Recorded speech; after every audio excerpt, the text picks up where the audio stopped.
हाँ जी, तो जी hi everybody and welcome back to our channel which is Elite Students Club। तो भाई कैसे हो सारे? आई होप घर पे सब ठीक हैं, आप भी ठीक हो, ऑल हैप्पी एंड हेल्दी।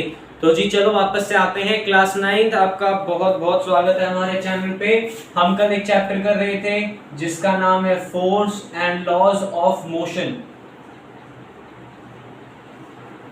तो जी हमने कल फर्स्ट लॉ और इनर्शिया के बारे में पढ़ लिया था। अब हम सेकेंड लॉ के बारे में पढ़ने जा रहे हैं, बट सेकेंड लॉ से पहले हम एक छोटा सा टॉपिक कवर करेंगे जिसका नाम है मोमेंटम। क्या नाम है जी टॉपिक का?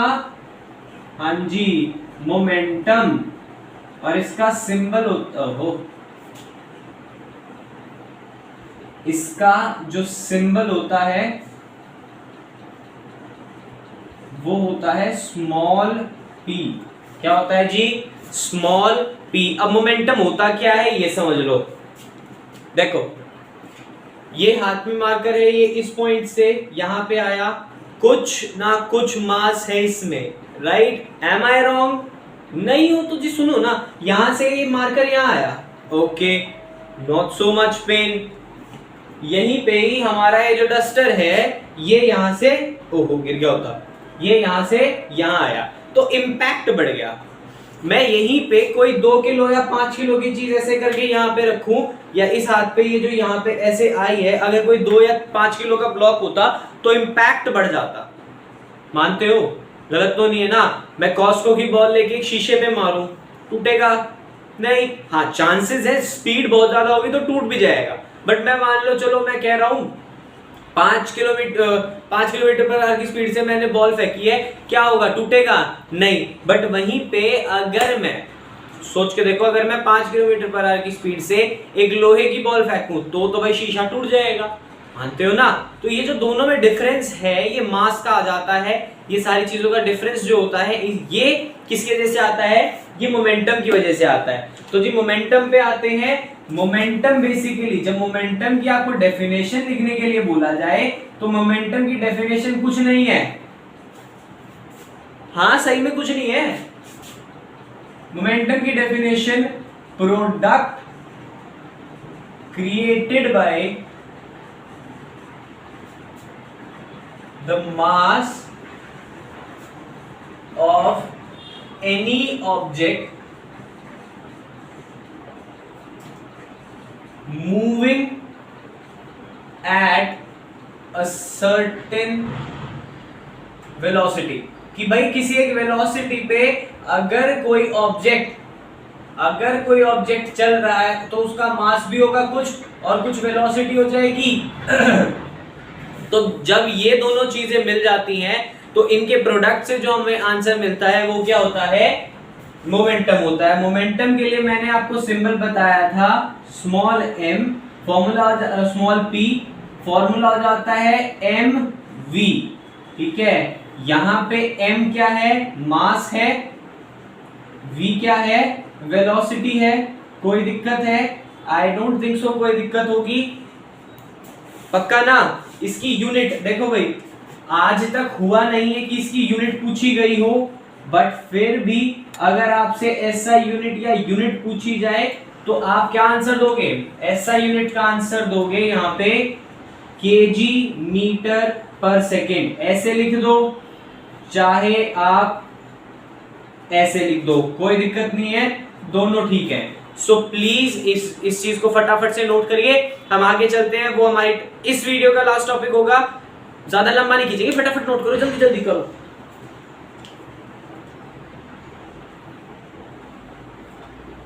हाँ जी चलो भाई, अब बात आती है मोमेंटम हमने क्यों पढ़ा? क्योंकि अब हमें मोशन द्वारा जो फोर्स बनती है उसके बारे में पढ़ना है। जो ये रिलेशन है ना वो यहां आता है। तो ये रिलेशन कहां आता है? ये रिलेशन आता है आपका सेकेंड लॉ ऑफ मोशन पे। अब जी ये क्या चीज है? अरे समझाते हैं, धीरज रखिए। बोल रहे हॉर्सेस बॉयज बनीज क्या भी तो हो सकती हैं? कमाल करते हो भाई। मैंने कल जब मैंने क्या कराया था, फर्स्ट लॉ कराया था, तो मैंने आप लोगों को बोला था कि जी स्टेटमेंट जरूरी है। क्योंकि स्टेटमेंट से आप सारी चीजें सॉल्व कर सकते हैं। अगर आपको स्टेटमेंट नहीं याद है तो आप लॉ में कच्चे रह जाएंगे। याद रखना, जो हमारे एडवोकेट या ये जो लॉयर वगैरह होते हैं, इनको भी जो इनकी जो धाराएं वगैरह होती हैं, इनको बिल्कुल ऐसे सारी जुबानी याद होती हैं। सही में मजाक की बात नहीं कर रहा। अपना के देख लो, अपनाना मत, पता चल पुलिस वाले जाकर थप्पड़ मार कर अब करके दिखा, क्या करके, ऐसा नहीं करना। नहीं तो हमें मोशन के लॉस से मतलब है। अभी हम 9वीं क्लास में है ना, हमें मोशन के लॉस से मतलब है। मोशन का लॉ क्या कहता है? सेकंड लॉ मोशन क्या कहता है भाई? ये कहता है rate of change of momentum. ठीक है, जब मोमेंटम के चेंज का रेट निकाला जाएगा वो क्या होगा? Will be directly proportional to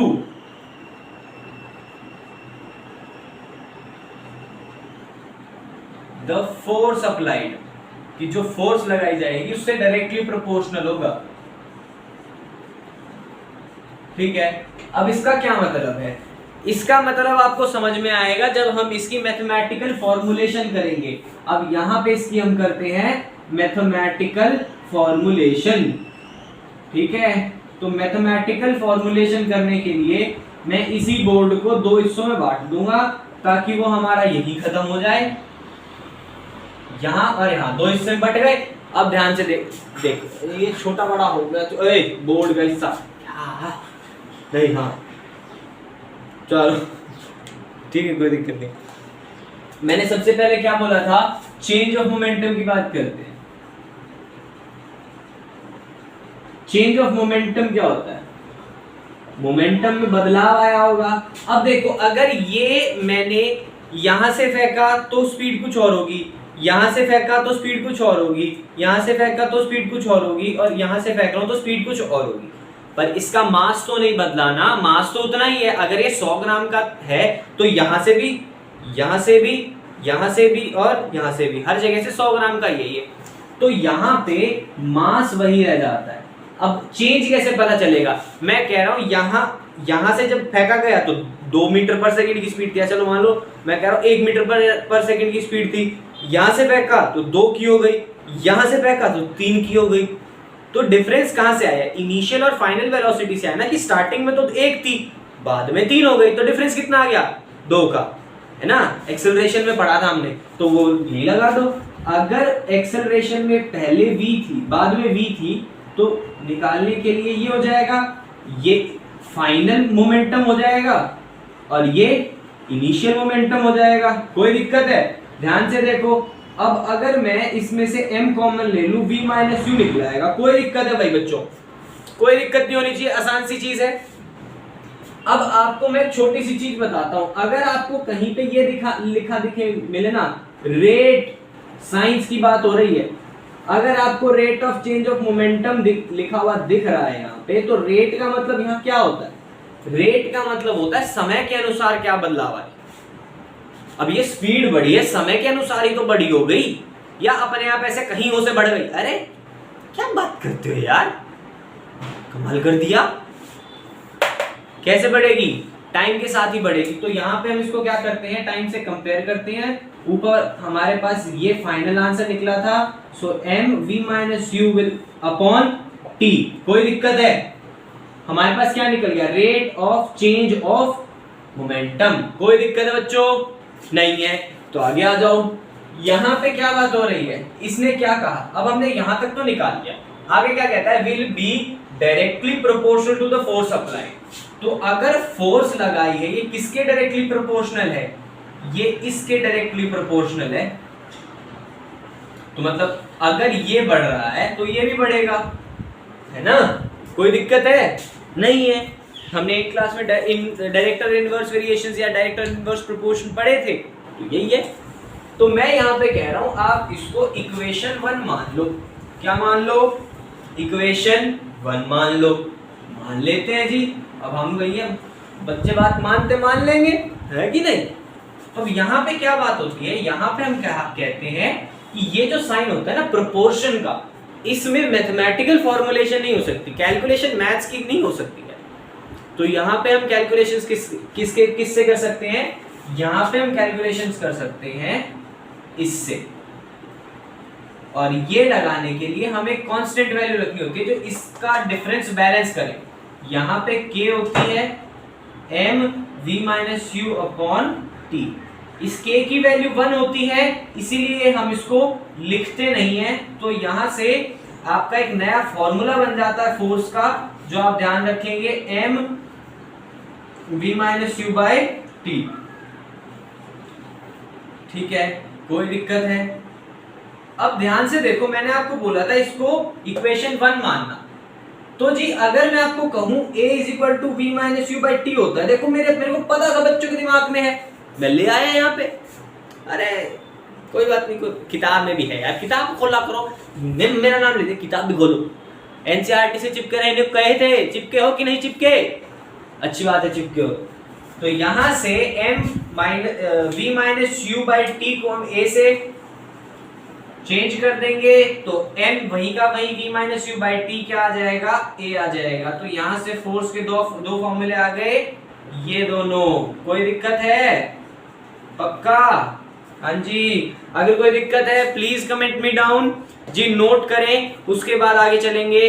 रही बात न्यूमेरिकल्स की, so will be shortly creating some देखा, शॉर्टली क्रिएटिंग सम शॉर्ट्स। वाह, वो शॉर्ट्स बनाए जाएंगे।